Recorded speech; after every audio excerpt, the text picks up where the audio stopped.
Good morning student. आज जो paper हो रहा है आप उसको देख सकते हैं कि आज के पेपर में तो बहुत सारी चीज़ें बहुत आसान दी गई हैं, कॉन्सेप्चुअल दी गई हैं, फिगर से रिलेटेड और सिर्फ फार्मूले से रिलेटेड क्वेश्चन दिए गए हैं। इस बार ज़्यादा घुमाया भी नहीं गया है, तो नो डाउट इस बार तो पेपर मैक्सिमम कम से कम 40 प्लस के आसपास तो क्वेश्चन होने ही चाहिए। अगर किसी का 35 और 40 प्लस क्वेश्चन है, ये मान चले कि उन्होंने अच्छे से इसकी पढ़ाई की थी। ठीक है, तो आप थोड़ा ध्यान दीजिएगा, अगर कहीं मिस्टेक है तो उसको अच्छे से चेक करिएगा। ठीक है, और जहाँ पर डाउट आएगा उसको अच्छे से नोट करके आकर के मिल करके पूछ भी सकते हैं, और वीडियो देख के समझ जाएंगे तो बहुत अच्छी बात है। अगर वीडियो देख के समझ में नहीं आता है तो जरूर पूछिएगा। ठीक है, ओके, आइए ट्राई कर लिया जाए। फर्स्ट क्वेश्चन में देखिए क्या कहा था। फर्स्ट क्वेश्चन में हम लोगों से कहा है कि body move distance 10 metre along straight line under action of force 5 metre if the work done 25 joules angle with the force make with direction of motion of the body. इस तरह के क्वेश्चन हम लोग 9th में भी लगाते थे।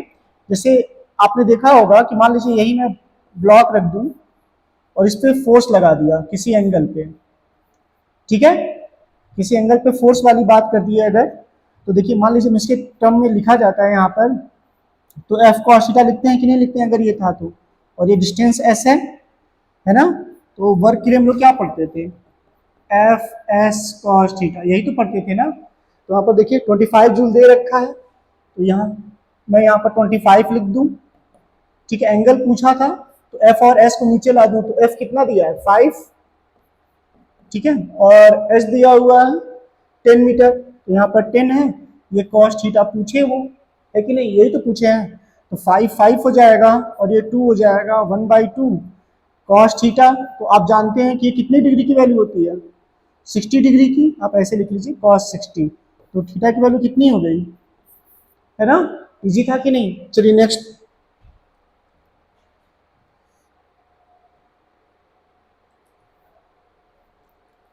तो देखिए दूसरे वाले में क्या बोला, बॉडी ऑफ मास mkg इतना दिया हुआ है, 30 मीटर सेकेंड, मतलब height 1 metre in 30 second. Another man lift the same mass of the same height in 60 second. The work done by them are in the ratio. आपको पता होगा, जिससे conservative वाली बात कर दें, अगर मैं इसको उठा करके ऐसे ले आऊं या फिर मैं सीधे इसको ऐसे ले आऊं, ठीक है, भले यहाँ से 30 सेकंड लग रहा है और यहाँ से 60 सेकंड लग रहा है, उससे कोई फर्क तो पड़ेगा नहीं। मेरा आंसर क्या हो जाएगा, यही वाला हो जाएगा, है कि नहीं। दोनों की आंसर सेम है, मतलब उसमें टाइम से कोई लेना देना नहीं होता है। इनिशियल और फाइनल पोजीशन की बात करते हैं ना, है कि नहीं। चलिए नेक्स्ट। यहां देखिए क्वेश्चन ने क्या कहा, क्वेश्चन में कहा force act on 30 gram particle in such way, x दिया हुआ है, ठीक है, मीटर में दिया है, टी सेकेंड में, वर्क डूइंग फर्स्ट 4 सेकेंड। देखिए फर्स्ट 4 सेकेंड की बात किया, आप ऐसे समझिए, मान लीजिए मैंने आपसे बोल दिया होता कि यही है। ठीक है, यहाँ पर अगर मैं t इक्वल 0 कंसीडर करूं और यहाँ पर t इक्वल 4 कंसीडर करूं, तो मुझे यहाँ और यहाँ की वेलोसिटी मिल जाए, तो क्या मैं चेंज इन काइनेटिक एनर्जी का कॉन्सेप्ट लगा करके वर्क डन निकाल सकता हूँ कि नहीं, क्योंकि दिया क्या हुआ है, x दिया हुआ है ना। तो कुछ मत करिए, पहले इसको डिफ्रेंशिएट कर दीजिए। डिफ्रेंशिएट करेंगे तो क्या v इक्वल 3 हो जाएगा माइनस 8t हो जाएगा, और ये मेरा प्लस 3t स्क्वायर हो जाएगा, है ना। तो एक बार t इक्वल 0 के लिए जैसे t इक्वल 0 पुट करेंगे तो क्या इनिशियल की वैल्यू 3 हो जाएगी, और एक बार कितना पुट करना है, t इक्वल 4, है ना। देखिए जब t इक्वल 4 पुट कर रहे हैं तो ये 3 है, ये 8 4 जा 32 हो जाएगा, और ये प्लस 4 का स्क्वायर 16 48 हो जाएगा। ठीक है, इसमें से इसको माइनस कर दीजिए और इसको प्लस कर दीजिए, तो ये 19 आ जाएगा। यहाँ देखिए ये वैल्यू कितनी आ गई 90, तो चेंज इन काइनेटिक एनर्जी लगा दें, वर्क डन मिल जाएगा। तो वर्क डन के लिए क्या, change in kinetic energy 1/2 m v2 square. तो देखिए 19, तो देखिए v2 square minus v1 square, यही है ना। तो क्या a plus B A minus B कर दे, देखिए 19 और 3 22 हो जाएगा, है ना, और 19 माइनस 3 ये कितना हो जाएगा मेरा 18। निकल गया कि नहीं। m की वैल्यू कितनी दे रखे थे 30 ग्राम। अब तो सॉल्व हो जाना चाहिए, 31,000 कर दीजिए, इसको 2 से कैंसिल कर दीजिए, तो ये मेरा 9 हो जाएगा। ठीक है, यानी 22 इंटू 9, 0 से 0 कैंसिल कर दीजिए। ठीक है, जब इसको सॉल्व करेंगे तो चाहे तो और सिंप्लीफाई कर लें, फर्स्ट वाला आंसर आ जाएगा इसका 5.28, है कि नहीं। क्या बात समझ गया? मल्टीप्लिकेशन डिवीजन तो कर ही सकते हैं। प्रोसेस क्लियर है कि नहीं है? चलिए नेक्स्ट।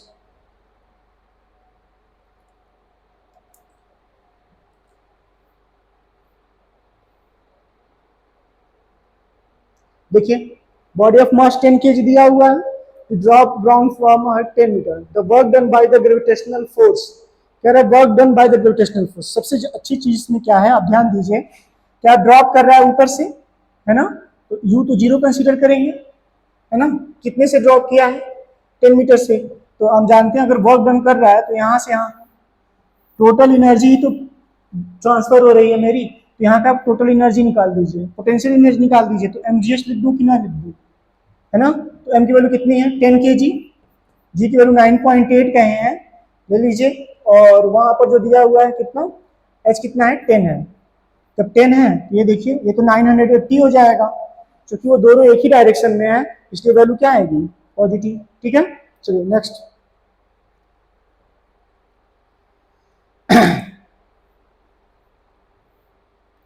अब आइए, पार्टिकल मास 100 ग्राम अपवर्ड, कह रहा है अपवर्ड थ्रो किया है 5 मीटर पर second, work done by the force of gravity during the time. देखिए अभी जस्ट हम लोगों ने जब पीछे क्वेश्चन किया तो इस क्वेश्चन की उसी को रिलेट करके सॉल्व कर लिए। अगर मान लीजिए मैंने थ्रो किया इसको, नीचे से ऊपर थ्रो कर रहे हैं, तो यहाँ पर आने के बाद जीरो हुआ कि नहीं हुआ, तो रिटर्न होना शुरू करेगा। तो आप वही कॉन्सेप्ट लगाइए, टाइम के टर्म में ना करके वर्क डन के टर्म में निकालिए। तो नीचे से ऊपर जा रहा है ना, तो यहाँ पर क्या निकाल दूं, mgh वाली बात कर दूं कि ना कर दूं। तो अगर मैं ये चेक करूं कितने हाइट तक गया है, तो क्या मेरा आर काम आसान हो जाएगा। देखिए अगर हाइट निकाल दें, देखिए B square equal U square minus 2gh वाली बात कर दें, h लिखना चाहें तो क्या लिख सकते हैं, यू स्क्वायर बाई 2g, ऐसे लिख सकते हैं ना। तो अब आप देखिए u की वैल्यू कितनी थी, 5 यानी 25 हो जाएगा। इसको 2 रखिए, इसको 10 रखिए, ये कितना हो जाएगा 12.5, और अब सॉल्व कर देंगे तो 1.25 है ना, इसी में रख दीजिए।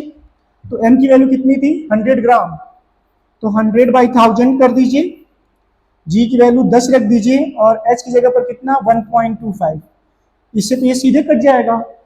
ठीक है, क्योंकि ये नीचे से ऊपर वाली बात है तो फोर्स डाउनवर्ड काम करेगा, तो यहाँ पर जो लिखा जाएगा तो माइनस लिखा जाएगा 1.25, है ना, क्योंकि फोर्स किधर काम कर रहा है और डिस्प्लेसमेंट ऊपर, तो माइनस 1.25 वाली बात हो जाएगी। डन है, चलिए नेक्स्ट।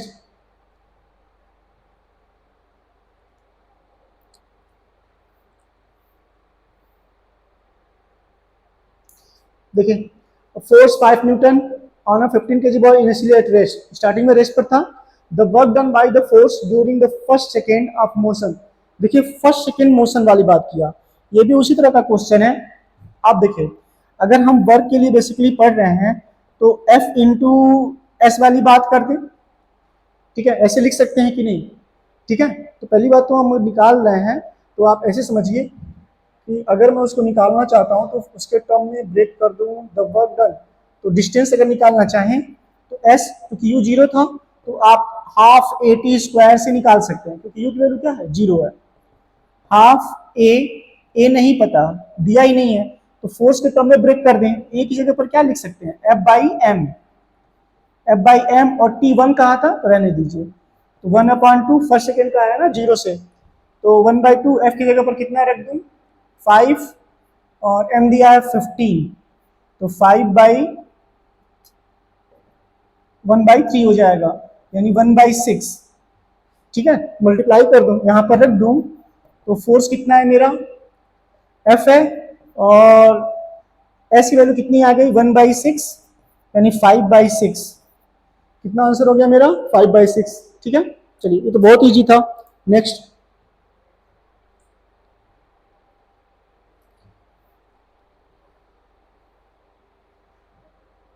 देखिए ये क्वेश्चन समझने वाला है। क्वेश्चन में क्या बोला, force 5 newton making an angle theta with horizontal acting an object displaced by 0.4 metre. सीधी सीधी बात है, अभी जस्ट हम लोग पहले क्वेश्चन में डिस्कस किए थे कि अगर ये है थीटा लगाए, अब जो डिस्टेंस दे रहा है वो 0.4 मीटर दे रहा है, 0.4 मीटर दिया।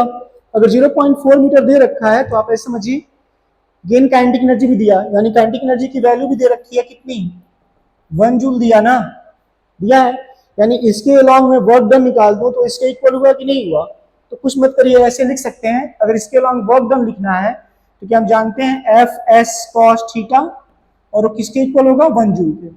पूछा क्या है, हॉरिजॉन्टल कंपोनेंट पूछा, यानी एफ कॉस थीटा पूछा, यानी एफ कॉस थीटा अगर पूछ रहा है तो क्या मैं 1/s कर दूं, तो 1/s यानी 0.4 दे रखा था, तो इसको हम लिख सकते हैं 4/10 यानी 10/4 डिवाइड कर दीजिए 2.5। कितना आंसर आ गया मेरा, 2.5 हो गया कि नहीं। देखिए ना कितना इजी है। जो बच्चा फिगर समझेगा ब्रेक करेगा अपने आप, क्योंकि उसने जो पूछा है हॉरिजॉन्टल कंपोनेंट पूछा है। अगर ये एफ था तो ये एफ कॉस थीटा ही तो होगा ना, हुआ कि नहीं हुआ। ठीक है, नेक्स्ट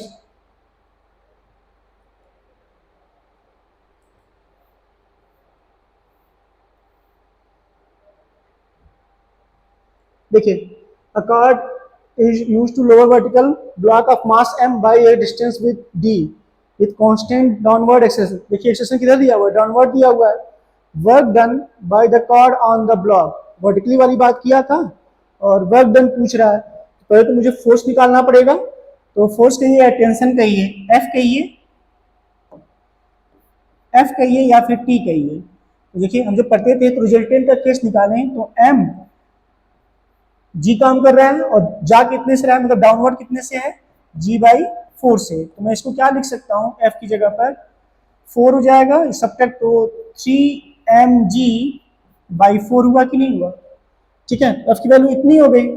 अब उसने पूछा था वर्क, तो वर्क के लिए लिख दूं तो एफ एस कॉस थीटा लिख दें कि नहीं लिख दूं, तो थीटा तो 180 हो गया, f की जगह पर क्या लिख दूं 3mg/4 और d की जगह पर d लिखिए s की जगह पर, और यहाँ पर तो -1 हो गया, तो ये वैल्यू कितनी हो गई 3/4 mgd। हो गया कि नहीं हो गया, यही ऑप्शन है मेरा। चलिए नेक्स्ट,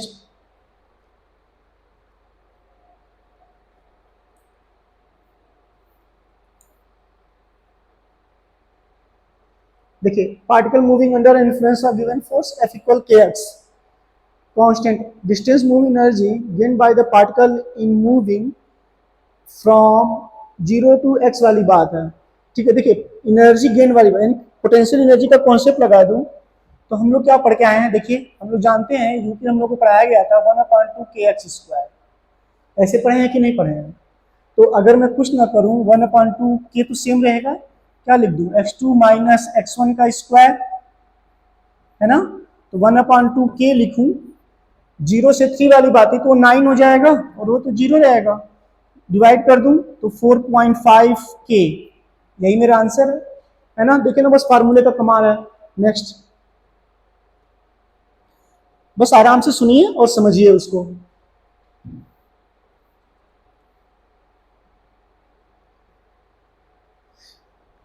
देखिए क्या कहा, पोटेंशियल, बहुत बढ़िया क्वेश्चन है, थोड़ा सा ध्यान दीजिएगा। Potential energy of certain spring when stretch distance s 10 joule, the amount of work that must be done on spring to stretch through an additional distance s, यानी पहले अगर वो 1 मीटर था तो अब उसका डबल हो गया है ना, यानी 2 मीटर वाली बात हो गई। तो पूछा है वो कितना वर्क किया, तो आप ऐसे समझिए, अगर मैं पहले वाले केस में ये लिख दूं 1/2 kx² = 10, लिख सकते हैं कि नहीं। तो जब दूसरे वाले में निकालूंगा तो 1/2 के लिख दूं, यहीं पर क्या लिख दूं 2x² यानी 4 हो गया।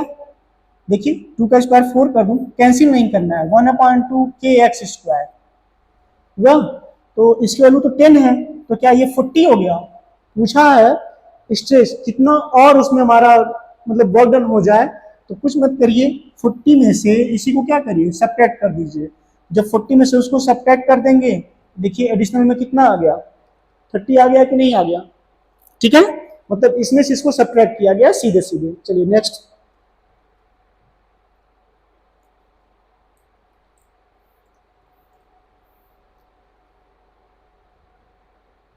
देखिए टू स्प्रिंग कांस्टेंट 1500 न्यूटन इतना दिया हुआ, और stretch with the same force, कह रहा है फोर्स सेम है, they will have potential energy in the ratio. बहुत बढ़िया क्वेश्चन है, सिर्फ फार्मूले का अरेंजमेंट है, बाकी कुछ नहीं, थोड़ा सा ध्यान दीजिएगा। अब इतना इजी तो क्वेश्चन आना ही चाहिए। ठीक है, आप जानते हैं कि जैसे हम लोग पढ़ते हैं F = kx, F = kx पढ़ा जाता है। अब चूंकि एनर्जी के टर्म में पूछा तो मान लीजिए मैं ऐसे लिख दूं kx², लिख सकता हूं कि नहीं लिख सकता हूं, लिख दिया। तो आपको कुछ करने की जरूरत नहीं है, आप एक के का मल्टीप्लाई नीचे कर दीजिए और एक के का मल्टीप्लाई ऊपर कर दीजिए। तो क्या ये के स्क्वायर एक्स स्क्वायर हो जाएगा? तो ये एफ वाली बात है कि नहीं है? तो ये क्या हो गया, कांस्टेंट हो गया मेरा। देखिए अगर ये फिक्स है तो ये भी तो फिक्स हुआ, यानी अब मैं जब रेशियो लूंगा तो क्या u1 अपॉन u2 लिखूं, तो रेशियो इनवर्सली प्रोपोर्शनल था, तो क्या मैं लिखूंगा k2 अपॉन k1, है कि नहीं? तो k2 की वैल्यू कितनी थी 3000 और k1 की वैल्यू कितनी है 1500, कैंसिल कर दीजिए, कितना आ गया 2/1। डन है। देखिए बस एफ इक्वल के एक्स का कॉन्सेप्ट लगाए और फार्मूले को अरेंज किए हैं, बाकी कुछ नहीं किए हैं। ठीक है, हो जाएगा ना? चलिए नेक्स्ट।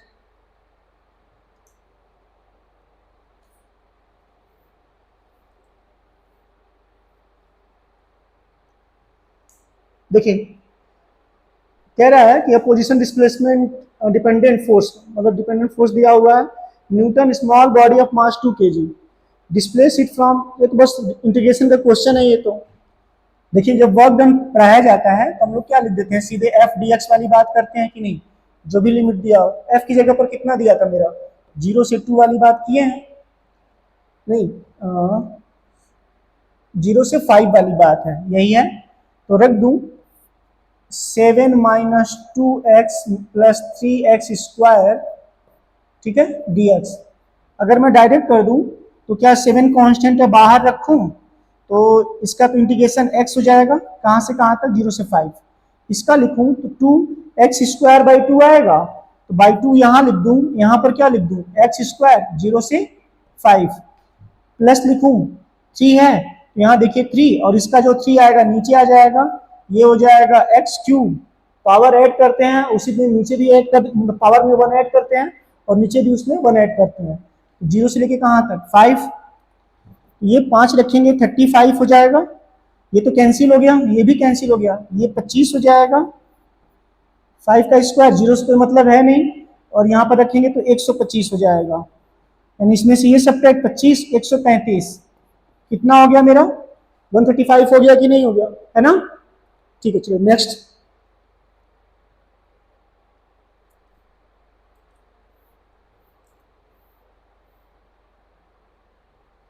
देखिए a body of mass m, ये भी क्वेश्चन अच्छा है। Under a force with cost displacement given by इतना दिया हुआ है, find the work done by the force first 2 second. अभी देखिए जस्ट हम लोगों ने डिस्कस किया फर्स्ट 2 सेकेंड वाली बात किया है, तो आप एक चीज बताइए, जैसे अभी हम लोगों ने कहा वर्क के लिए हम लोग लिख सकते हैं एफ इंटू डी एस, लिख सकते हैं कि नहीं, है ना? तो एफ तो कहीं दिया नहीं है, तो क्या मैं एफ को ब्रेक करूं, अगर यहाँ पर लिखा हूं तो डी डब्ल्यू लिख दूं, तो क्या इसको एम में लिख सकते हैं, एम में डी एस, एम की वैल्यू तो गिवन है, ए की वैल्यू क्या मैं इससे निकाल सकता हूं? देखिए कैसे, अगर हमारा एस दिया हुआ है S equal T cube by 3, तो अगर मैं D S upon D T कर दूं तो क्या ये v है, तो ये कितना हो जाएगा 3t स्क्वायर बाई 3, इससे ये कैंसिल, तो क्या ये t स्क्वायर है ना? अगर a चाहिए मुझे तो मैं इसको और डिफ्रेंशिएट करूंगा तो कितना हो जाएगा 2t हुआ, क्योंकि देखिए dt ds भी है, तो यहाँ से अगर ds निकालूंगा तो क्या ds की जो वैल्यू है t स्क्वायर dt आ जाएगा, आएगा कि नहीं? यही सारी वैल्यू कहाँ पुट कर दूं, यहाँ पर। तो अगर मैं पुट कर रहा हूँ डी डब्ल्यू लिखा, एम को एम रहने दूं, ए की जगह पर क्या लिख दूं 2t, और उसकी जगह पर लिख दूं कितना ds की जगह पर t square into T square D T. ठीक है, 0 से 2 सेकेंड वाली बात थी, फर्स्ट 2 सेकेंड, 0 से 2, m को बाहर कर दूं, m कितना था 3 था, ठीक है, और ये 2 भी बाहर है, यानी ये 2 भी बाहर हो गया, 0 से 2 और ये टी क्यूब डी टी। ठीक है, अब दाइए तो क्या ये 6 हो जाएगा, और पावर में 1 ऐड करेंगे तो 4, टी पावर 4 बाई 4 बाहर कर दे रहा हूं, और ये 0 से 2 लिख दे रहा हूं, ये कितना हो जाएगा 3/2 हो गया, और ये 2 टू जो 4 टू जाए तो 16 हो जाएगा, इससे ये कैंसिल 8 तो 24, यानी आंसर कितना हो गया मेरा 24 हो गया कि नहीं? डन है। चलिए नेक्स्ट।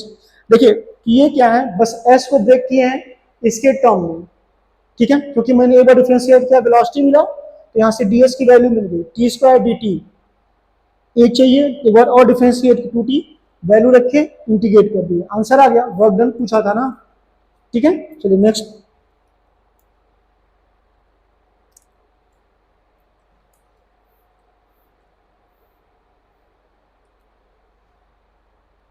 देखिए 0 kg with velocity 10 meter per second hit a spring of force constant 1000 Newton and comes to rest after compressing the spring. The compression of the spring. देखिए बहुत बढ़िया क्वेश्चन और बहुत आसान क्वेश्चन है। बच्चे गलती क्या करते हैं, जैसे आप नॉर्मल ही समझिए, अगर यही स्प्रिंग होता, ठीक है, तो वेलोसिटी वाली बात है, मान लीजिए इधर से कोई आ रहा था तो उसकी वेलोसिटी यहाँ पर भी है कि नहीं है। अब वो कंप्रेस करेगा तो जो एनर्जी इसके पास है वही तो इसको कंप्रेस कर रहा है ना, यानी जो एनर्जी इसमें था काइनेटिक एनर्जी, अब इसमें किसमें पोटेंशियल एनर्जी वाली बात कर दें तो दोनों एनर्जी सेम होनी चाहिए। जहां तक कंप्रेस करेगा, मान लेते हैं एक्स तक कंप्रेस करेगा, तो क्या मैं सीधे लिख सकता हूं 1/2 के x square equal 1/2 mv square. 1/2 से 1/2 कैंसिल कर दीजिए, के की जगह पर कितना दिया था 1000 रख दीजिए, एक्स स्क्वायर, एम कितना दिया था 0.1 kg यानी 1/10 हो गया, ठीक है, और वे कितना दिया है 10, तो 10 का स्क्वायर 100 हो गया, है ना, तो ये 0 से 0 खत्म और 10 बचा, एक 0 से एक 0 खत्म, यानी एक्स स्क्वायर बाई 1/100, तो एक्स इक्वल रूट में 1/100 यानी 1/10 0.1 है कि नहीं, है ना। बस आप ये सोचिए कि वो जब आया है यही था तो यहाँ पर वेलोसिटी भी थी, तो काइनेटिक एनर्जी है कि नहीं, अब कंप्रेस कर रहा है तो जो काइनेटिक एनर्जी थी उसकी एनर्जी में कन्वर्ट हो रही है, इसी को बस लगाया है। ठीक है, चलो नेक्स्ट।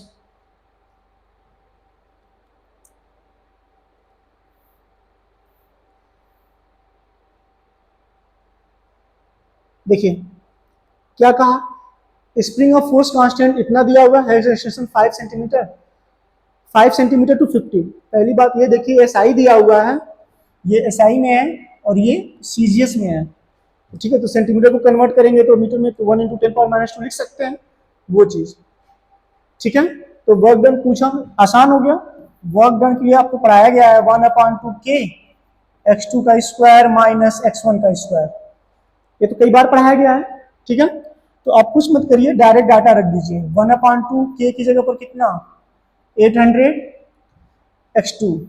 अब ध्यान दीजिएगा स्क्वायर आया, यानी जब उसका स्क्वायर करेंगे तो 1 × 10⁻², उसका स्क्वायर होगा 10⁻⁴, तो वो इसके लिए भी है और इसके लिए भी है ना। मैं लिख दे रहा हूं 5 सेंटीमीटर है, ठीक है, मान लीजिए उसका स्क्वायर करेंगे तो 25 सेंटीमीटर स्क्वायर हुआ ना। जब इसको मीटर में बदलेंगे तो 25 × 10⁻⁴ लिखेंगे कि नहीं। उसी तरह जब 15 का करेंगे तो 225 सेंटीमीटर स्क्वायर, यानी मैं इसको लिखूंगा तो 225 × 10⁻⁴ मीटर स्क्वायर वाली बात हुई ना, तो 10⁻⁴ दोनों में कॉमन है तो लिख दूंगा सीधे, तो 225 में से 25 घटा दीजिए तो ये तो 200 हो जाएगा और वो 10⁻⁴ हो गया, है ना। अब इसी को सिंप्लीफाई कर देंगे तो सीधे सीधे कट जा रहा है, देखिए 2 0 यहां से कट गया, 2 0 यहां से कट गया, इस 2 से ये 2 कट गया, ठीक है, तो कितना बचा मेरा, ये दोनों 0 खत्म हो चुका है, 8 जूल। देखिए ये तो सीधे आंसर आ गया, है ना, ठीक है। चलिए नेक्स्ट।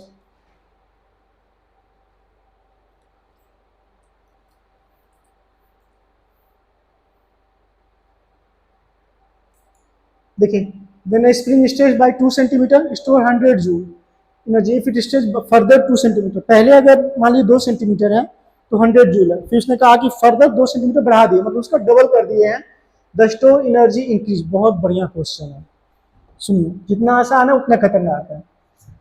अच्छा मान लीजिए अगर मैं इनिशियल को 1/2 के एक्स ही मानता, के एक्स मानता, तो कितने जूल एनर्जी की बात कर रहा है 100 जूल, कितने की बात की है वो, अब कहा है कि डबल कर दिया है, मतलब पहले 2 था तो फर्दर 2 यानी उसी का डबल हुआ है, तो कुछ ना करूं 1/2 के, अभी जस्ट पीछे बताएं इस तरह का क्वेश्चन, यहीं पर क्या लिख दूं 2x, जहां पर x मेरा कितना है 2 है, जब रखा है इसका स्क्वायर किया तो इसका 4 टाइम्स, तो 4 1/2 के एक्स स्क्वायर, तो क्या ये 400 हो गया क्योंकि इसकी वैल्यू तो 100 थी। पूछा कितना इंक्रीज किया था, तो 400 में से इसको घटा दीजिए, कितना आ गया मेरा 300, है ना। कितना आंसर आ गया 300। डन है। चलिए नेक्स्ट।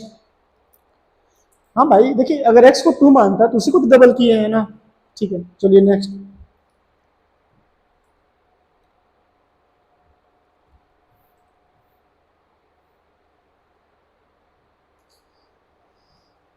स्प्रिंग में स्ट्रेच बाय 2 मिलीमीटर इस potential become 4 joule, stretch by 10। देखिए फिर सेम क्वेश्चन, अगर 1/2 के एक्स स्क्वायर है तो एनर्जी है 4 जूल। अब उसका 5 टाइम्स हुआ है तो 1/2 के, तो यहाँ पर लिख दीजिए 5x का स्क्वायर, है ना। ये 25 1/2 के एक्स स्क्वायर रख दीजिए, तो 25 इंटू 4 यानी कितना हो गया 100 जूल। कितना हो गया 100 जूल, मैच कर लीजिए।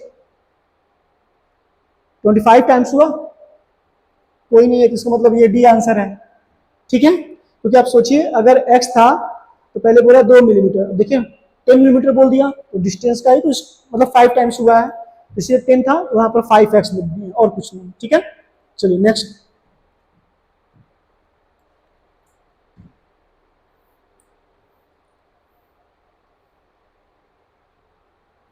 देखिए two body of mass m1 m2 equal kinetic energy, p1 and p2 momentum then p1 p2। आसान है, आपको फॉर्मूला पढ़ाया जाता है P2me,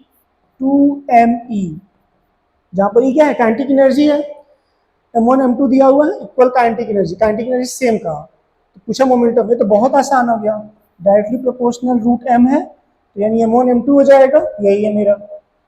ठीक है, देखिए क्या लिखेंगे, P1 है तो m1 है, P2 है तो m2 है, बस हो गया। ठीक है, नेक्स्ट।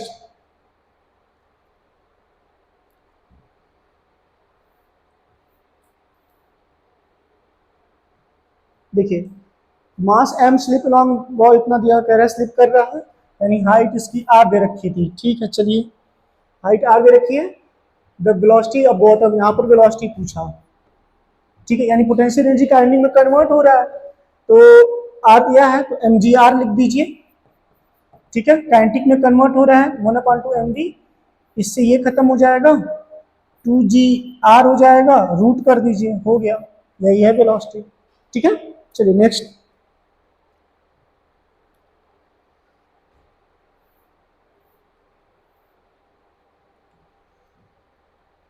क्या बोला, a light and heavy body have equal momentum, which one has greater kinetic energy. समझिए, कह रहा है इक्वल मोमेंटम, तो अभी मैंने बोला कि मोमेंटम के रिलेशन के लिए हम लोग करते हैं P इक्वल टू me। कह रहा है heavy body equal momentum, momentum क्या है सेम है, which one has kinetic energy greater, A light और एक हैवी, अगर ये सेम हो जाए तो बेसिकली आप इसको ऐसे समझिए, हम लोग पढ़ते हैं काइनेटिक एनर्जी के टर्म में एक और फॉर्मूला पढ़ाया जाता है पी स्क्वायर। ठीक है, अगर हम पी के टर्म में लिखें, काइनेटिक एनर्जी के टर्म में लिखिए सबसे अच्छा रहेगा। काइनेटिक एनर्जी के लिए हम लोग पढ़ते हैं पी स्क्वायर अपॉन 2m, पढ़ते हैं, ये फॉर्मूला पढ़ाया जाता है। तो अब कह रहा है कि ये सेम है, यानी ये इनवर्सली प्रोपोर्शनल हो गया, है ना। तो जिसका ये मास कम होगा उसकी काइनेटिक एनर्जी क्या होगी, ज्यादा होगी, तो लाइट बॉडी की काइनेटिक एनर्जी क्या है, ज्यादा है। देन चलिए next.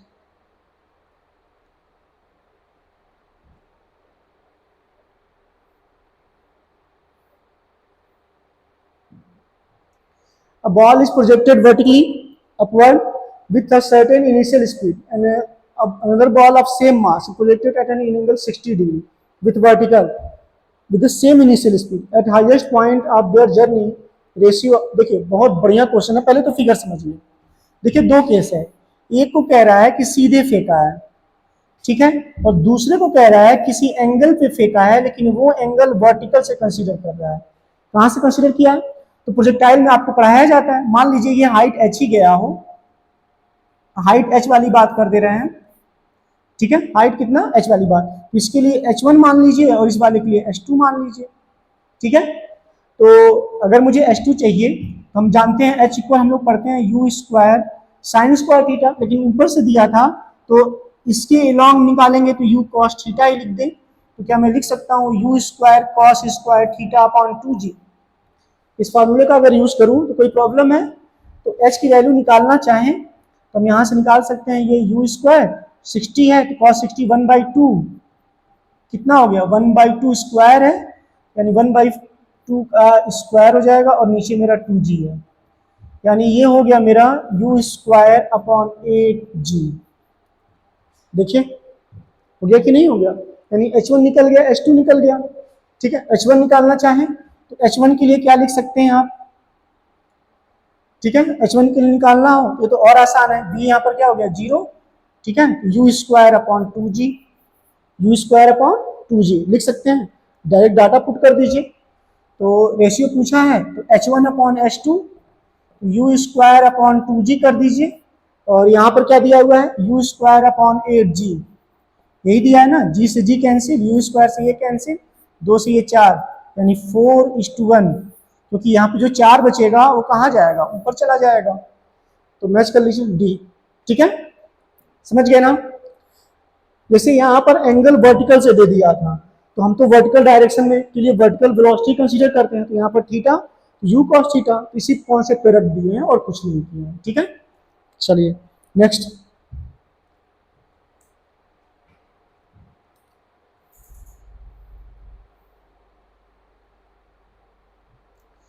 Two body A and B have mass 20 kg and 5 kg. Each one is acted upon force 4 kg. दोनों पे force same है. If they require same kinetic energy in times TA and TB, मतलब दोनों की kinetic energy क्या same है, then the ratio TA TB, time का ratio पूछा। बहुत बढ़िया क्वेश्चन है और उतना ही खतरनाक क्वेश्चन है। आप समझिए क्या उसने बोला है कि काइनेटिक एनर्जी सेम वाली बात कर दिया, तो आप इसको लिखिए 1/2 m1 v1 square 1/2 m2 v2 square, 1/2 से ये कैंसिल, हमको मास का केस दिया हुआ है, डाटा दिया हुआ है, तो मैं अगर m1 कितना है 20 और इसको v1 लिखिए, और ये कितना दिया हुआ है 5, v2 लिखिए, 5 से ये कैंसिल होगा 4 हो जाएगा। तो अगर हम ये निकाल रहे हैं, चलिए इसको नीचे करिए, इसको उधर कर दीजिए, तो v1 अपॉन v2 स्क्वायर कर दूं तो ये ऊपर गया तो 4 है, सॉरी ऊपर नहीं गया है, ये इनटू में 4 था, देखिए ये जो 4 है वो इनटू में है तो अपॉन में आएगा, ये किसमें आएगा अपॉन में, ये 1/4, यानी v1 अपॉन v2 की जो वैल्यू हो गई क्या 1/2 हो गई, v1 अपॉन v2 वैल्यू कितनी हो गई 1/2 हो गई। हमसे वो क्या पूछा था, टाइम का रेशियो। अब एक चीज बताइएगा, हम जब इम्पल्स पढ़ते हैं, इम्पल्स के केस में हम लोग को फॉर्मूला पढ़ाया जाता है F इंटू डेल्टा टी, पढ़ते हैं कि नहीं, शॉर्ट टाइम के लिए फोर्स सेम कहा था, देखिए each atom force of 4 kg weight, यानी दोनों पे फोर्स सेम है तो F केवल दोनों के लिए सेम लिख दें, यहाँ पे कोई दिक्कत, यहाँ भी इसको T1 लिख दीजिए, इसको T2 लिख दीजिए, कोई प्रॉब्लम है? तो ये तो वर्क डन के इक्वल ही तो है ना मेरा एक तरह से, F सेम है, डेल्टा T1 के टर्म में निकाल दें। तो हमको पढ़ाया जाता है कि अगर इम्पल्स है, अगर इम्पल्स है तो चेंज इन मोमेंटम के इक्वल होता है, यानी मास इंटू वेलोसिटी के इक्वल होगा। तो अगर मैं यहाँ पर वही कॉन्सेप्ट लगा दूं, बोल दूं m1 v1 पहले वाले के लिए और यहाँ पर लिख दूं m2 v2, तो क्या मैंने कोई गलती किया? अब समझिए, क्या m1 m2 की वैल्यू गिवन है, क्या v1 v2 की वैल्यू निकाल चुके हैं? तो कुछ मत करिए, m1 m2 वैल्यू कितनी, m1 20 और m2 की वैल्यू जो दिया हुआ है, चलिए यहाँ लिख दे रहे हैं, देखिए अगर मैं इसको लगाया तो m1 की जगह पर 20 और m2 की जगह पर 5 और v1 अपॉन v2, देखिए अगर यहाँ पर v1 अपॉन v2 है तो 1/2 कर दूं, ये हो गया मेरा 1/2, इससे इसको कैंसिल कर दूं 10, अब इससे इसको कैंसिल करूंगा 2 हो जाएगा। ठीक है, तो मेरा आंसर कितना हो जाएगा 2/1, यानी ये बी वाला। ठीक है, समझ गए? चलिए नेक्स्ट।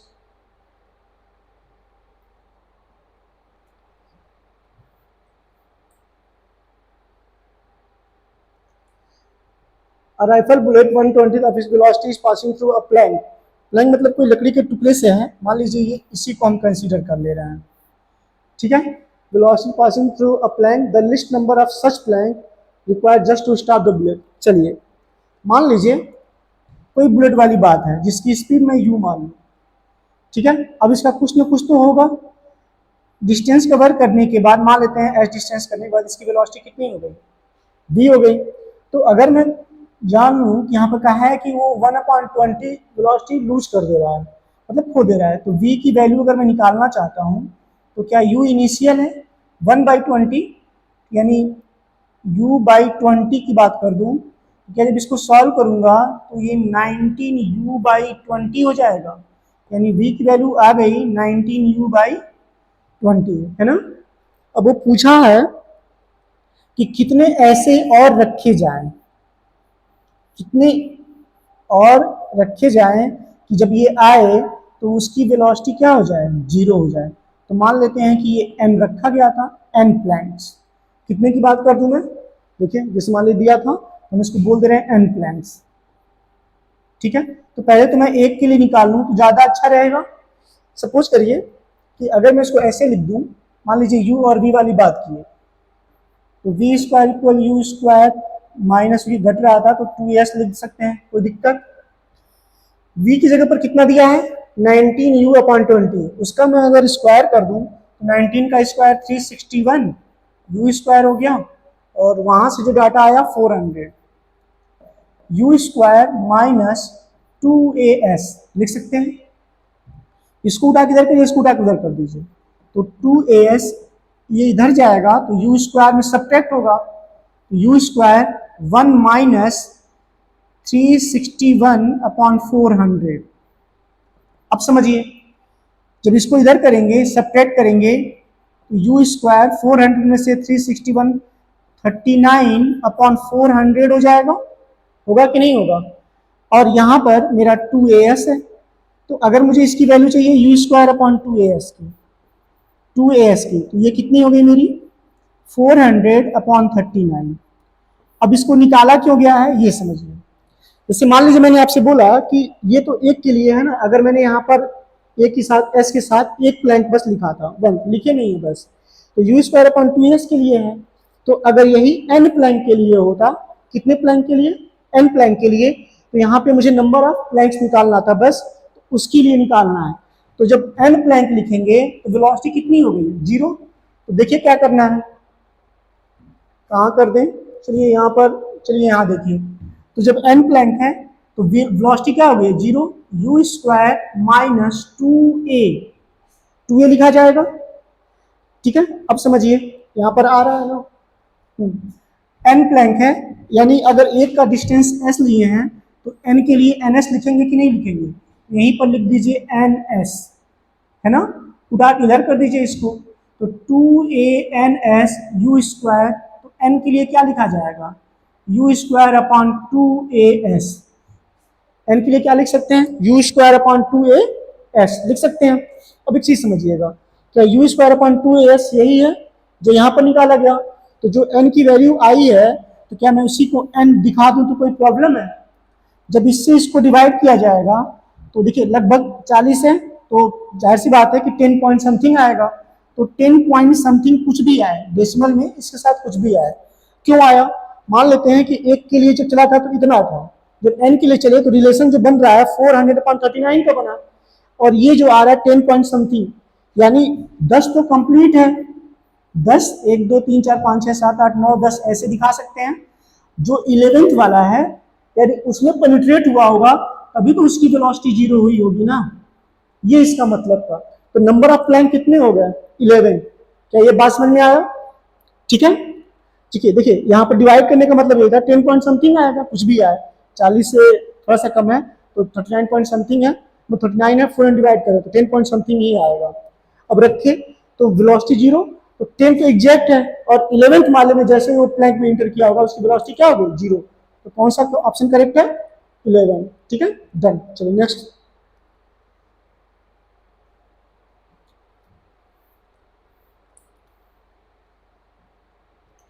क्या बोला, 2 masses of 1 gram and 4 gram moving with equal kinetic energy, the ratio of magnitude of their linear momentum, equal kinetic energy बोल दिया, तो वही चीज मोमेंटम वाली बात पूछ रहे हैं, तो P1 यही लगा दीजिए 2me, चलिए P1 अपॉन P2 कर दे रहे हैं, तो यहाँ पर लिख सकते हैं 2m E1 M2 E2, 2 से 2 खत्म, एनर्जी सेम है, तो 4 1/2, देखिए 1/4 1/2 हो गया। ठीक है, next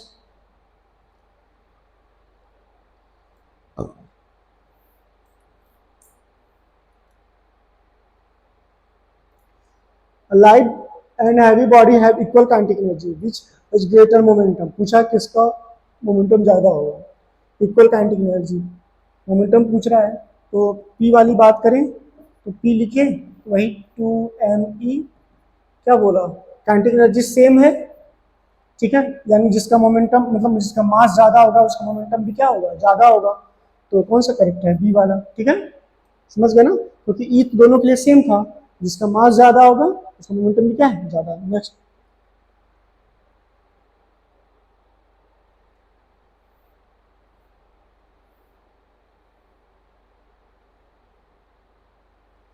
if the kinetic energy of body is increased by 300%, its momentum will increase by, चलिए ध्यान दीजिएगा, क्वेश्चन अच्छा है। देखिए कह रहा है कि if the kinetic energy body increase by 300%, मान लीजिए काइनेटिक एनर्जी के ई है ना, अब इसका 300% बढ़ा दिए, यानी 3 टाइम्स कर दिए, 3 गुना हो गया। पहले ई था, इसको ई लिख दे रहा हूँ, तो जब के ई 2 लिखूंगा तो ये ई रहेगा, और प्लस जो उसका 3 टाइम्स हुआ था, 3 टाइम्स हो गया, तो क्या मैं उसको 3 ई लिख दूँ, यानी 4 ई हो गया कि नहीं। अब क्या पूछा, मोमेंटम कितना इंक्रीज हुआ, तो इसके लिए जब मोमेंटम लिखेंगे तो P1 डायरेक्ट लिख सकते हैं क्या, पी ई वाली बात है ना, P1 के लिए। तो जब मैं P2 के लिए लिखूंगा तो क्या बस इसी का केस रखूं, तो 4E लिखूं, 4E लिखूंगा तो ये मेरा हो जाएगा 2E, यानी पहले का डबल हो गया, यानी 100% हो गया। 200 नहीं हुआ, जैसे मान लीजिए पहले 100 रुपए थे, अब मैंने बोला कि 200 हो गया। ठीक है, तो कितना बढ़ा, तो इसी उसका 2 टाइम्स हुआ है ना, जितना था उसी का क्या हो गया। देखिए पहले ई था, जब यहाँ पर वैल्यू रखे तो 4 का परफेक्ट नहीं बनेगा, तो 2 बार तो उसका डबल हुआ, यानी 100%। ठीक है, ये चीज होगा मेरा। ठीक है, चलो नेक्स्ट।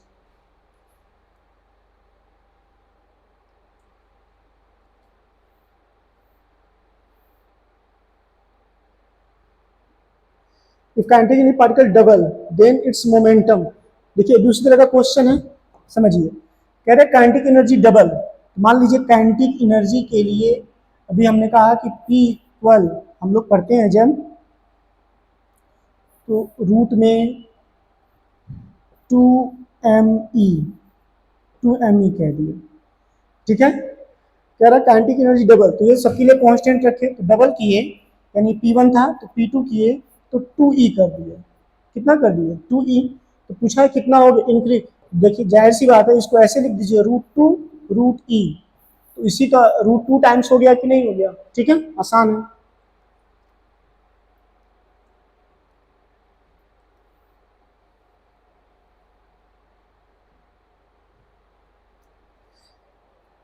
कह रहा है spherical ball of mass 20 kg sustain at top of fill height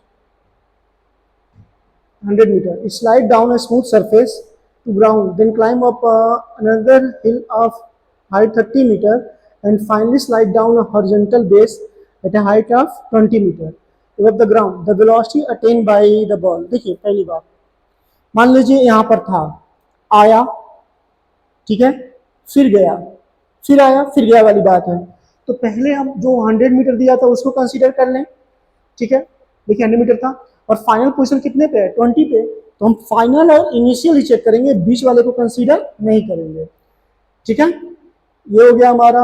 और पूछा था वेलोसिटी, यानी मान लीजिए अगर हम काइनेटिक एनर्जी के टर्म में इसको लिखें तो 1/2 mv² कर दें, क्योंकि काइनेटिक एनर्जी में जो चेंजिंग है उसके पोटेंशियल एनर्जी की वजह से था, तो क्या mg, और अगर हाइट के टर्म में कंसीडर कर रहे हैं तो पहले कितना था 100 और बाद में कितना है, तो देखिए 100 माइनस 20, ऐसे कर दूं तो m से m कैंसिल कर दीजिए, मुझे v चाहिए, तो v रूट कर दीजिए सीधे।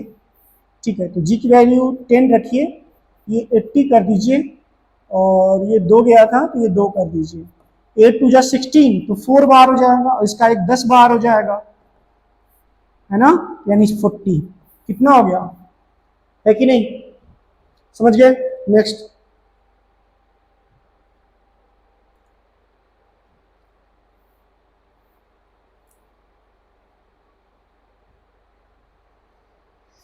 कह रहा है body moving with velocity v break up into two equal parts, one of part races backward back with velocity v then velocity of other part.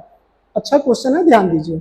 मान लीजिए कह रहा है कि कोई था ब्लॉक, यही मान लीजिए है m ब्लॉक, मास m है और ये v वेलोसिटी से मूव कर रहा था, वो टूटा दो अलग अलग में। अगर दो अलग अलग वाली बात किया है तो इसको भी m/2 लिखिए और इसको भी क्या करिए m/2 लिखिए।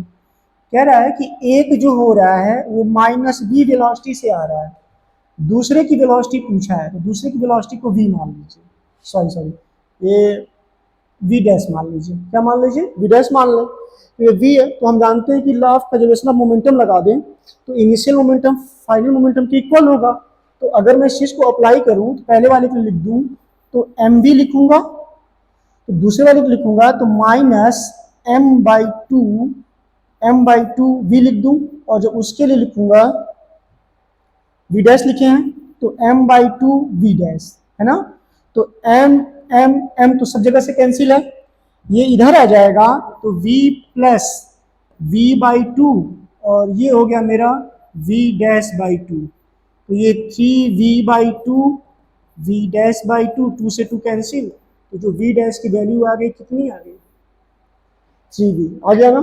ठीक है, आगे की तरफ, ठीक है, ये चीज है। चलिए next,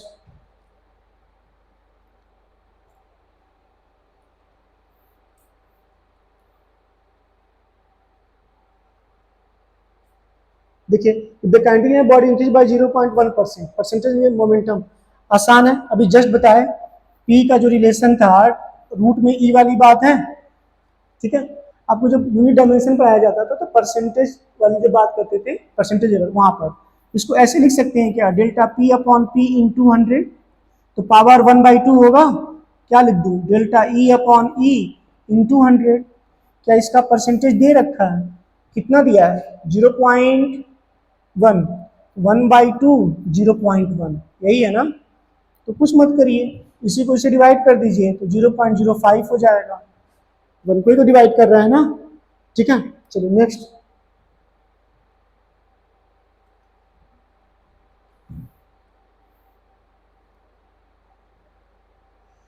a sphere of mass m moving with velocity v enter a hanging bag of sand। चलिए ठीक है, ये भी क्वेश्चन अच्छा है।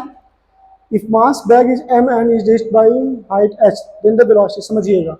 मान लीजिए ये कोई बॉल है, बॉल ही कंसीडर करिए, इसका मास दिया हुआ है m और कह रहा है पहले से यहाँ पर कोई बैग रखा गया है, अगर इसकी वेलोसिटी v है तो अब ये इससे टकरा रहा है और ये टकरा करके क्या कर रहा है, इसको ऊपर कर दे रहा है, इसको यहाँ कहीं कर दे रहा है। तो अब जब यहाँ पर आया है तो इसमें तो दोनों का मास इंक्लूड हो गया, यानी m प्लस m वाली बात हो गई कि नहीं।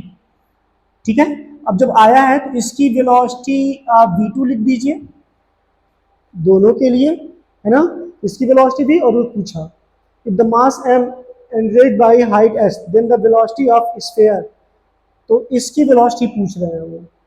ठीक है, चलिए अगर हम लॉ ऑफ इनर्शिया मोमेंटम लगाएं तो पहले तो आप ये समझिए मैं लिख सकता हूँ mv, अब दोनों कंबाइन हुआ है तो m प्लस m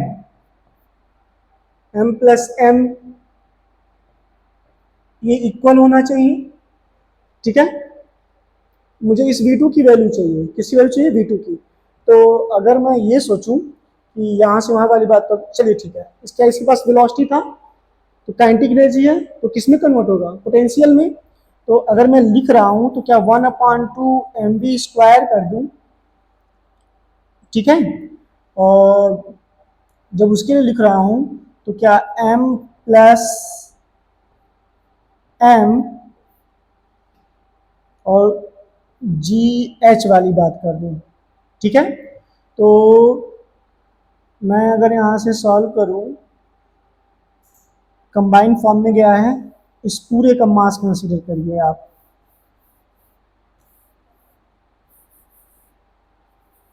देखिए तो आप चलिए कैपिटल कर देते हैं तो m प्लस m हो गया मेरा।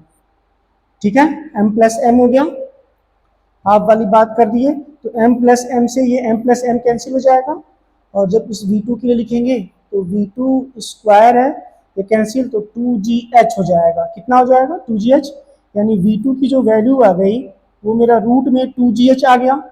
कितना आ गया? रूट में 2GH। यही वैल्यू यहाँ पर पुट करिए, तो M plus M, V2 value कितनी आई? Root 2GH। V पूछा है, नीचे कर दीजिए, तो M plus M upon M, और ये कितना? Root 2GH। यही मेरा क्या होगा? आंसर होगा। तो मैच कर लिया जाए, ठीक है। M प्लस M, ठीक है, ये देखिए पहला वाला, ठीक है। चलिए नेक्स्ट।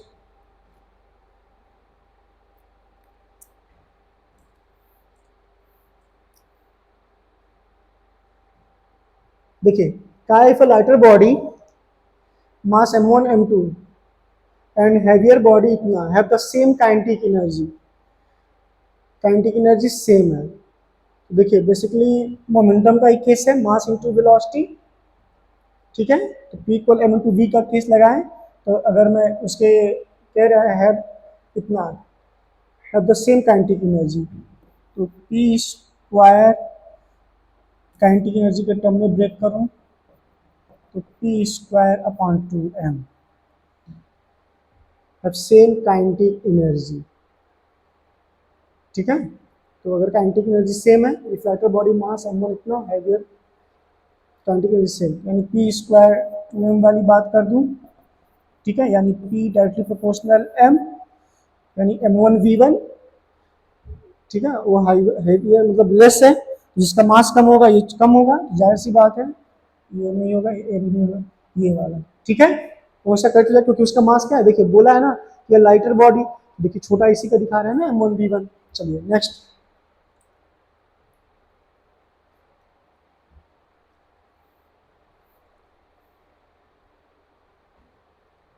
क्या कहा? Two body of mass 2M and M, kinetic energy ratio इतना, मोमेंटम, फिर वही चीज। तो अगर मोमेंटम दिया तो P के टर्म में रखें, रूट कर लें भाई, तो 2ME, ठीक है। एक काम करते हैं, P1 M1 E1 लिख देते हैं, P2 कर दें, यहाँ देखिए 2M2 E2 कर दें, दो से दो कैंसिल है, M1 M2 यानी यहाँ पर 2M है और ये मेरा M है, E1 8 है और ये 1 है, M से M कैंसिल 16 यानी 4 हो गया, ये हो गया 4:1, ठीक है। नेक्स्ट।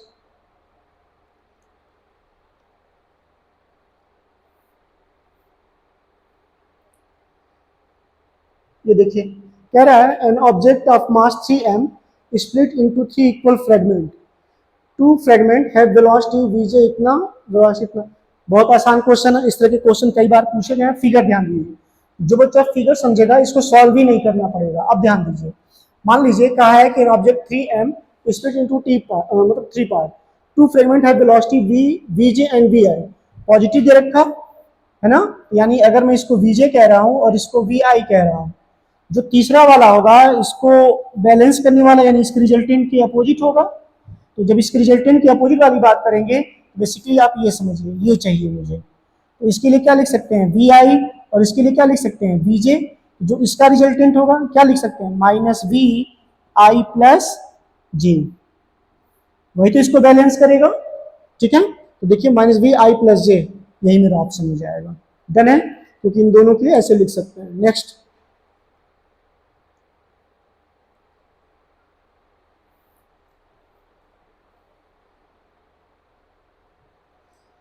कह रहा है आइसक्रीम हैज मार्क वैल्यू 7, इतना दिया हुआ है, how many kilowatt hour of energy will deliver body as it.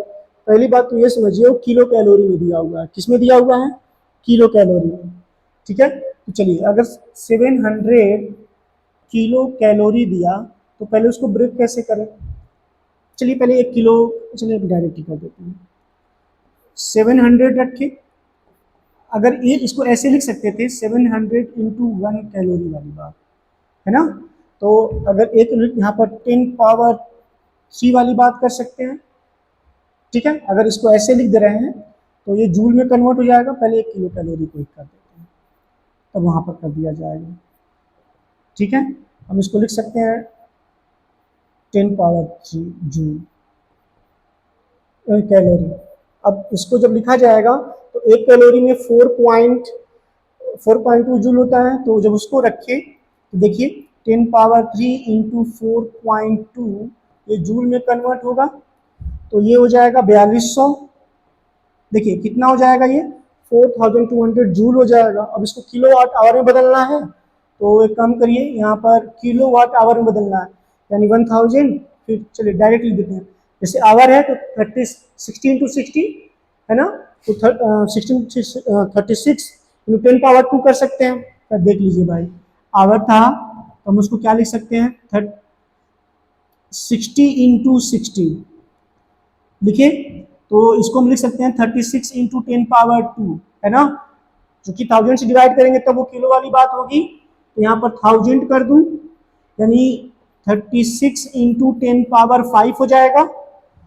10 power 5 अगर हम इसको, चलिए ये क्लास 10th में जब एनर्जी पढ़ाया जाता है तो वहाँ पर बताया जाता है, तो एक डेसिमल लगा दूं तो यहाँ पर पावर बढ़ जाएगा, तो 3.6 इंटू 10 पावर 6 हो जाएगा, यानी 3.6 इंटू 10 पावर 6 से इसको क्या कर दूं डिवाइड कर दूं, तो ये मेरा किलोवाट में कन्वर्ट हो जाएगा, मतलब किलोवाट आवर में कन्वर्ट हो जाएगा। ठीक है, अब वही चीज मैं यहाँ पर लिखने जा रहा हूँ डायरेक्ट। ठीक है, देखिए तो 700 और जो नीचे लिखा जाएगा मेरा 3.6 इंटू 10 पावर 6। ठीक है, मतलब पूरे को डिवाइड करेंगे तो ये मेरा 0.81 किलो वाट आवर आ जाएगा। ठीक है, तो कौन सा करेक्ट है मेरा, फर्स्ट वाला। डन, प्रोसेस समझ लीजिए भाई, क्योंकि देखिए किलो वाट आवर में बदलना था, तो देखिए पहले तो आवर में बदले, सेकेंड में बदल रहे हैं उसको, तो 60 इंटू 60 किए, इतना लिख सकते हैं। 1000 से डिवाइड करेंगे तो आवर में मतलब किलो वाट में बदल जाएगा, यहाँ पर लिख दिए 1000, सब कुछ कंबाइन किए 36.5 आया, 10 से मल्टीप्लाई और 10 से डिवाइड, तो 3.6 इंटू 10 पावर 6 किया, डायरेक्ट उसकी वैल्यू रख दी। आपको डायरेक्ट ये चीज याद रखना चाहिए। ठीक है, चलिए नेक्स्ट।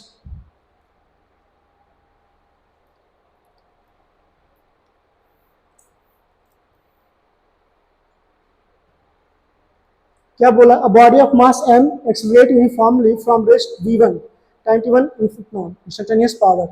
बहुत अच्छा क्वेश्चन है, थोड़ा ध्यान ध्यान दीजिएगा इस पे। मान लीजिए हमको दे रखा, तो अगर इसके टर्म में दिया हुआ है तो क्या हम पावर के लिए एक फार्मूला पढ़ते हैं एफ डॉट बी। ठीक है, फोर्स कहीं नहीं दिख रहा है, तो क्या मैं इसको एम में लिख सकता हूँ, क्योंकि बोला था फंक्शन ऑफ टी, यानी वी को फंक्शन ऑफ टी यू नहीं दिया है, तो v इक्वल 0 मान लूँ, ए टी लिख दूँ, तो v की जगह पर ए टी लिख सकता हूँ कि नहीं, है ना। अब इसको लिखूँ तो क्या एम ए स्क्वायर टी कर दूँ। ठीक है, तो फंक्शन ऑफ टी दिख रहा है, तो p चाहिए, तो m वेलोसिटी वाली चेंजिंग करें, इनिशियल के लिए अगर कंसीडर कर रहा हूं मैं, तो क्या मैं यहाँ पर v1 अपॉन t1 लिख दूं। देखिए delta v upon delta t लिखते हैं कि नहीं, उसका स्क्वायर कर दूं तो t, तो यही मेरा आंसर हो जाएगा। तो देख लेते हैं कौन सा, देखिए v1 का स्क्वायर अपॉन t1 का स्क्वायर है ना, इसी के टर्म में लिख सकते हैं। चलिए नेक्स्ट।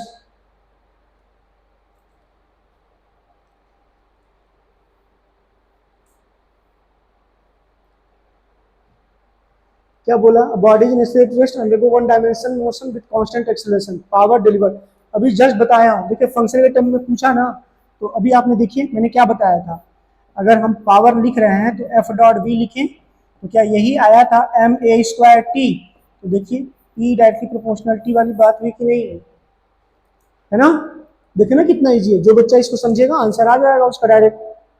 चलिए नेक्स्ट।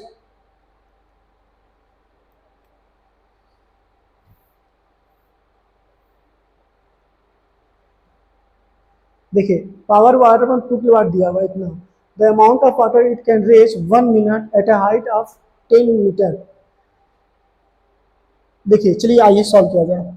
क्या हमको पी के लिए पूछा है, कह रहा कि पावर ऑफ वाटर इतना दिया हुआ है, the amount of water it can raise, पूछा है अमाउंट ऑफ वाटर पूछा है। ठीक है, कितना मतलब लीटर में पूछा है, पहली बात देखिए लीटर में पूछा है। ठीक है, एम की वैल्यू, चलिए आइए देखते हैं। 10 हाइट तक गया था, तो चलिए अगर मैं पावर का कॉन्सेप्ट लगाऊं तो हम जानते हैं पी को हम लोग करते हैं वर्क डन के टर्म में, तो M G H by T कर दें क्योंकि हाइट तक केस था। तो एम की वैल्यू मुझे चाहिए, अगर मुझे m चाहिए तो मैं m के लिए क्या लिख सकता हूँ, m चाहिए मुझे, इसको इधर कर दूँ तो p इंटू टी कर दूँ और नीचे कितना gh। चलिए p की जगह पर कितना रखूँ, 2 किलोवाट दिया है यानी 2 इंटू 1000, ठीक है, 2 किलोवाट दिया है, 1 मिनट, तो यहाँ पर 60 कर दूँ। ध्यान दीजिएगा g की जगह पर 10 रख दूँ और h दिया हुआ है कितना 10, तो ये 2 जीरो से 2 जीरो कैंसिल हो जाएगा, 6 टू जा 12 यानी 1200 केजी आ जाएगा। कितना केजी हुआ, अब इसी केजी को किस में कन्वर्ट करना है, ठीक है, लीटर में। आइए थोड़ा ध्यान दीजिए। अच्छा, हम लोग को एक फॉर्मूला पढ़ाया जाता है डेंसिटी के लिए, m/v पढ़ाया जाता था ना। तो चूंकि हम जानते हैं कि अगर वाटर के टर्म में लिख रहे हैं तो अगर मैं v निकाल लूँ, ठीक है, तो v के लिए मैं क्या लिख सकता हूँ, m/रो। तो m की जगह पर कितना है मेरा 1200 है, m की जगह पर कितना है 1200, डेंसिटी 1000 मानी जाती है, क्योंकि एसआई में है तो ये लिख सकते हैं, 2 जीरो से 2 जीरो कैंसिल यानी 1.2। तो क्या ये जो आया मीटर क्यूब आया है ना, और हम लोग पढ़ते थे कि 1 मीटर क्यूब वाली बात करते हैं तो 1000 लीटर होता है, कितना होता है 1000 लीटर, तो उसको लीटर में बदलना है, तो क्या मैं 1.2 में 1000 से मल्टीप्लाई कर दूं, ठीक है, क्योंकि 1 मीटर क्यूब में 1000 लीटर वाली बात करते हैं, तो जब 1000 से मल्टीप्लाई करूंगा अपना लीटर में कन्वर्ट हो जाएगा, तो 12 3 जीरो बढ़ा दूं, डेसिमल 1200 यानी 1200 लीटर हो जाएगा, ठीक है। अच्छा क्वेश्चन है, ध्यान दीजिएगा। P equal mgh by T लगाए, मास निकाले तो ये तो केजी में आया, क्योंकि हम जानते हैं कि जो डाटा पूछा है लीटर में पूछा है, किसमें पूछा है, लीटर में पूछा है। अगर डाटा लीटर में पूछा है तो ये बात याद रखिए कि m/रो लिखे, तो यहाँ से वॉल्यूम निकाल लिए, वॉल्यूम निकाले तो 1.2 मीटर क्यूब आया, तो हमको पता है कि अगर 1.2 मीटर क्यूब है तो 1 मीटर क्यूब में 1000 लीटर, तो वहां पर रख के मल्टीप्लाई किए तो 1200 वाली बात हो गई कि नहीं हो गई। चलिए नेक्स्ट,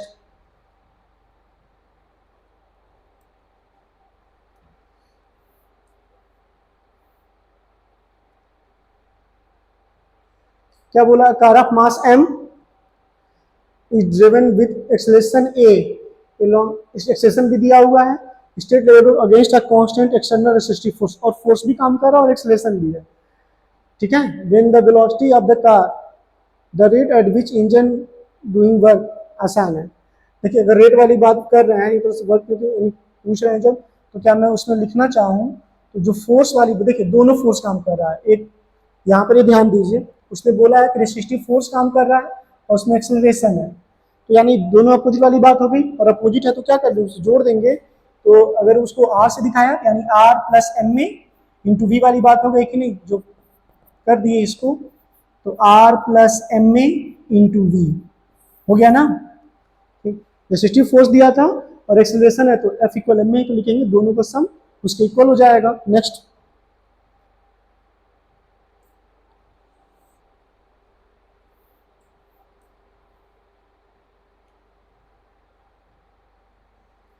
कह रहा है इतना हार्स पावर दिया हुआ है, motor pump water from well of the इतना एंड फिल्स इतना लीटर है, height 10 metre, the running time for motor will empty tank.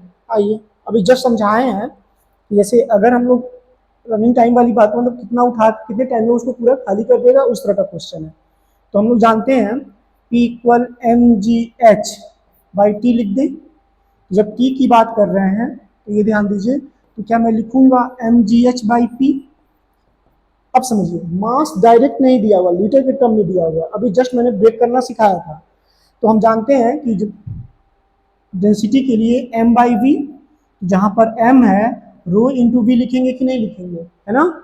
चलिए तो m की जगह पर क्या लिख दूं, रो इंटू वी, अगर मैंने रो इंटू वी लिखा, जी एच लिखा बाई पी लिखा। अब सबको ध्यान से, रो को जब मैं लिखूंगा तो उसकी डेंसिटी तो फिक्स है 10 पावर 3, वॉल्यूम जो दिया है देखिए तो 22,380 लीटर है। अभी मैंने बताया था कि 1 लीटर में, देखिए 1 मीटर क्यूब में 1000 लीटर की बात करते हैं, यानी जब लीटर लिखा है 1 लीटर चाहिए मुझे, तो क्या मैं 1 लीटर लिखूंगा तो 1/1000 यानी 10 पावर -3 वाली बात हुई कि नहीं, तो क्या मैं वहां पर लिख सकता हूँ सीधे 22380 इंटू 10⁻³ है ना। जी की वैल्यू 10 मान लूँ, हाइट कितना दिया हुआ है 10 मीटर, हाइट भी दिया हुआ है 10 मीटर, रख दिया। वो चीज ध्यान दीजिएगा, अगर 1 मीटर क्यूब में 1000 लीटर, तो 1 लीटर वाली बात कर रहे हैं ना, 1/1000 एंड 10⁻³ उसी चीज को मैंने यहाँ पर डायरेक्ट मल्टीप्लाई कर दिया है। ठीक है, ये दिया था 10 हार्स पावर, तो 10 और हार्स पावर 746 से डिवाइड कर देते हैं। किससे डिवाइड कर देते हैं? तो इस पूरे को सॉल्व करेंगे तो लगभग 300 सेकेंड के आसपास आएगा। ठीक है, तो 300 सेकेंड के आसपास आएगा, 60 से डिवाइड कर देंगे जब, तो ये 5 मिनट, क्योंकि आंसर मेरा किस में दिया था, मिनट में दिया था इसलिए। ठीक है, चलिए नेक्स्ट।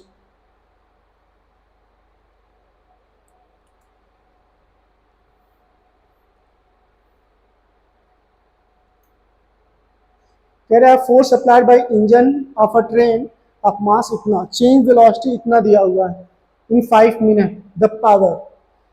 देखिए अगर पावर का क्वेश्चन है तो सीधे चेंज इन वेलोसिटी भी है, तो पहली बात देखिए फिर सेंटीमीटर में आया है, किसमें आया है सेंटीमीटर, नहीं सॉरी मीटर में है, ये मिनट में दिया हुआ है, किसमें देखिए ये मिनट में दिया हुआ है, इसको किसमें कन्वर्ट करना पड़ेगा सेकेंड में।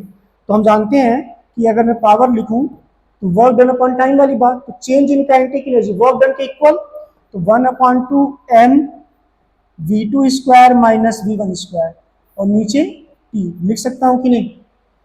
अब रख दूं तो 1/2 रखा, t है 5 मिनट, तो इसको 60 कर दीजिए, इंटू 5 कर दीजिए।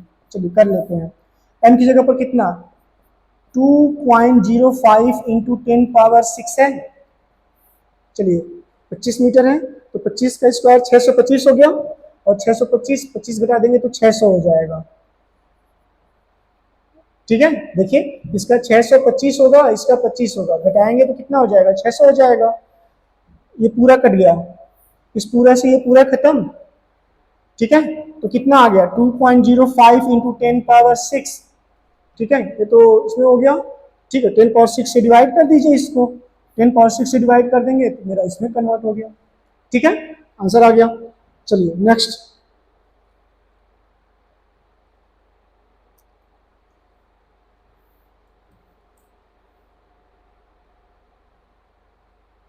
कह रहा pump motor is used to deliver water at a certain rate from a given pipe to obtain same pipe in the same time, power of the motor. देखिए आपको एक फॉर्मूला पढ़ाया जाता है P = 1/2 ρ/A/V/Q। ठीक है, पावर के लिए, क्योंकि वो बोला था कि pump motor is used to deliver water. ठीक है, उसके एरिया मतलब डेंसिटी से है उस तरह से, rate from given pipe the obtain to obtain twice as much water, मतलब 2 टाइम्स वाली बात, same pipe in the same time, time भी same, power of the motor. तो अगर 2 टाइम्स की बात किया है तो इनिशियल में मेरा P ही है, यही है P। जब 2 टाइम्स वाली बात करेंगे सब तो कांस्टेंट तरह बिहेव करेगा, क्योंकि पाइप तो सेम है। अगर पाइप सेम है तो इसमें कोई चेंज होने वाला नहीं। अब 2 टाइम्स कर दूं तो क्या जैसे ही मैंने 2v का क्यूब करूंगा, इसको p2 कर दूं, तो क्या ये 8v³ वाली बात हुई, यानी 8 टाइम्स हो गया कि नहीं मेरा, तो कौन सा करेक्ट है। ठीक है, चलिए नेक्स्ट।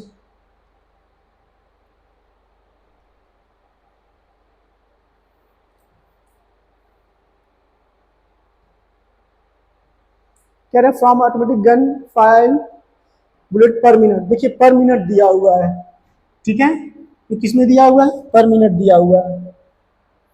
अब speed 36 kilometre 360 kilometre per hour, तो ये बदल दीजिए भाई, 360 5/18 कर दीजिए। ठीक है, तो 100 मीटर पर सेकेंड, मतलब 100 मीटर पर सेकेंड हो गया। Each weight 20 gram, the power of gun, आसान है ये भी। देखिए P = जैसे वर्क डन अपॉन टाइम, तो जब वर्क डन, क्योंकि क्यों, क्योंकि बुलेट फायर कर रहा है, तो मान लीजिए 1 के लिए लिखते हैं तो 1/2 mv² वाली बात करते हैं। जब n के लिए लिख रहे हैं तो n इंटू कर दें, तो n इंटू 1/2 mv² लिख सकते हैं कि नहीं।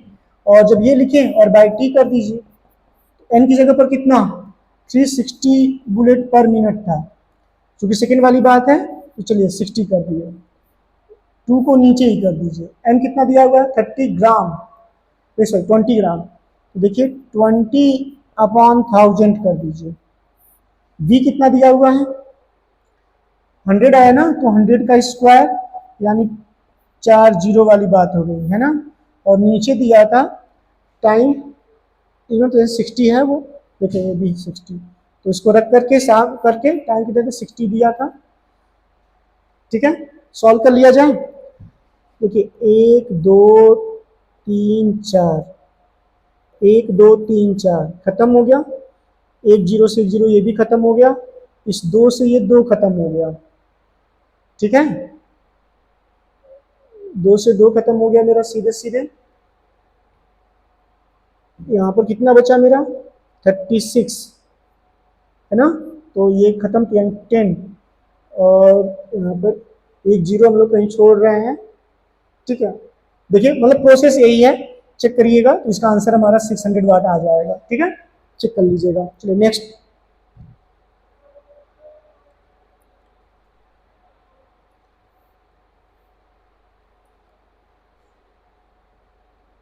देखिए इसमें क्या बोला है, कहा है कि ball of mass m falls vertically to the ground from a height h1 rebound to a height h2, the change in momentum।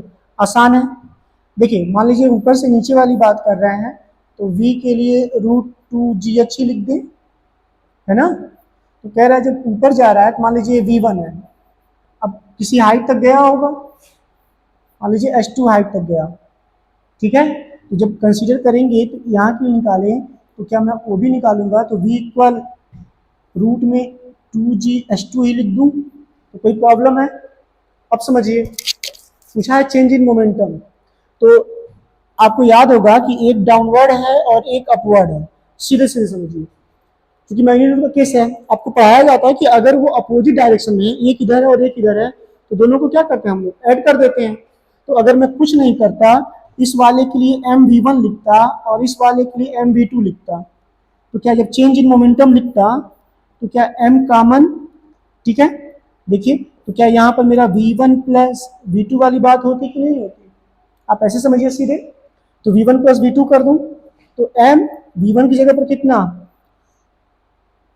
2gh1 और यहाँ पर कितना 2gh2। ठीक है, मैग्नीट्यूड का केस है तो कोई प्रॉब्लम होनी नहीं चाहिए, क्योंकि वो दो ऐसे हैं, एक ऊपर और एक नीचे। ठीक है, तो हम उसको क्या लिख सकते हैं, ये चीज v1 प्लस v2। अगर डाउट है तो समझिए, ये समझिए, अगर मान लीजिए एक को हमने ऊपर से नीचे वाली बात किया, मान लीजिए वो इधर था, तो इसकी वेलोसिटी v1, तो mv1 लिख दें, और एक इधर है यही चीज, तो mv2 लिख दें। इसको अगर मैं पॉजिटिव कंसीडर कर रहा हूँ, इसको तो निगेटिव कंसीडर करूंगा ना, क्योंकि इधर था, है ना। तो जब डेल्टा पी लिख रहा हूँ तो P2 माइनस P1 लिख दूं, है ना।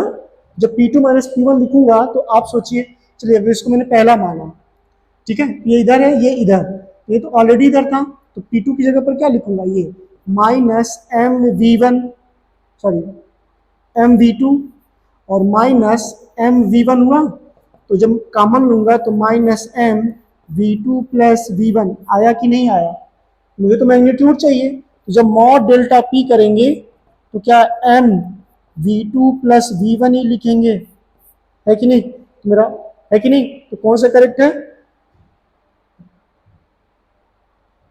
ये वाला। ठीक है, v1 प्लस v2 है ना उसमें, इसलिए। चलिए नेक्स्ट,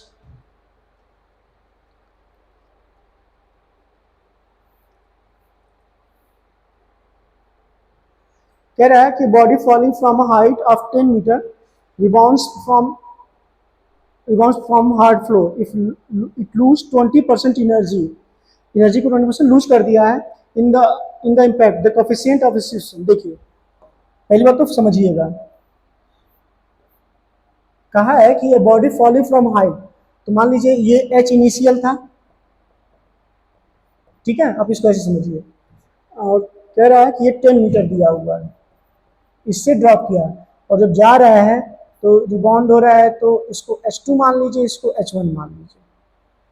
ठीक है, तो जहां तक पहुंचा है, ये पहुंचा, कह रहा है 20% एनर्जी लॉस कर दिया। अब समझिए, अगर 10% गया है तो 100% था, तो 20% लॉस कर दिया, यानी 10 का 2% वाली बात, 20% वाली बात कर दें, ये कितना हो जाएगा मेरा 8 मीटर हो जाएगा। कितना हो जाएगा ये 8 मीटर हो जाएगा। अब आइए, तो अगर मुझसे कोफिशिएंट ऑफ रेस्टिट्यूशन पूछा, ये समझ रहे हैं ना, पहले 100% पे 10 मीटर था, तो 20% लूज किया, यानी 20% लूज किया, तो उसका कितना आ जाएगा हाइट 8 मीटर हो जाएगा। तो E2 के जब लिखा जाता है तो H2/H1, यानी जहाँ तक गया था वो H2 की वैल्यू कितनी है 8 और H1 की वैल्यू है 10, ये कितना हो जाएगा रूट में 0.8, और जब इसका स्क्वायर रूट लेंगे तो वो मेरा 0.89 के आसपास आएगा। ठीक है, इसीलिए कौन सा ऑप्शन करेक्ट है मेरा, ऑप्शन गलत दिया हुआ है, ये चीज सही है मेरा फर्स्ट वाला। ठीक है, अगर डाउट है तो देख सकते हैं, जैसे 8 है ना, मान लीजिए इसी का निकालना है, स्क्वायर रूट निकाल के दिखाएं। ठीक है, तो कर लेंगे इस चीज को, चलिए ओके कर लीजिएगा। Okay thank you. आप एक बात याद रखिए कि अगर हम लोग कोई क्वेश्चन सॉल्व कर रहे हैं तो कुछ हो या ना हो तो कम से कम उसको समझिए। आप जहां पर मिस हुआ है उसके नीचे अंडरलाइन जरूर करें। जैसे मान लीजिए मैंने इसको डायरेक्ट बताया, अगर किसी को प्रॉब्लम है कि ये कहाँ से आया, अब ये आपकी रिस्पॉन्सिबिलिटी है कि वहां पर अंडरलाइन करिए और वहां पर लिखिए सर, और आकर के मिल करके पूछिए कि सर आपने इस चीज को क्यों बताया। देखिए आपको पेपर देना है, पहले तो टाइम भी बचाना है, ठीक है, एक्यूरेसी भी चाहिए, तो कुछ चीजें आपके दिमाग में चलनी चाहिए। अगर नहीं चलेगा तो देखिए जो क्वेश्चन 10 सेकंड 20 सेकंड में हो सकते हैं उसको भी आप लोग 4 मिनट 5 मिनट लगाएंगे तो कहाँ से होगा। जो टाइम बचेगा वो अगले वाले क्वेश्चन में काम आ जाएगा, जो टफ क्वेश्चन है, सब तो कॉन्सेप्चुअल थे। तो अगर आपको कहीं पर डाउट है तो उसको जरूर अंडरलाइन करिए, सॉल्व करिए और आ करके मिल करके जरूर पूछिए। ठीक है, ओके थैंक यू।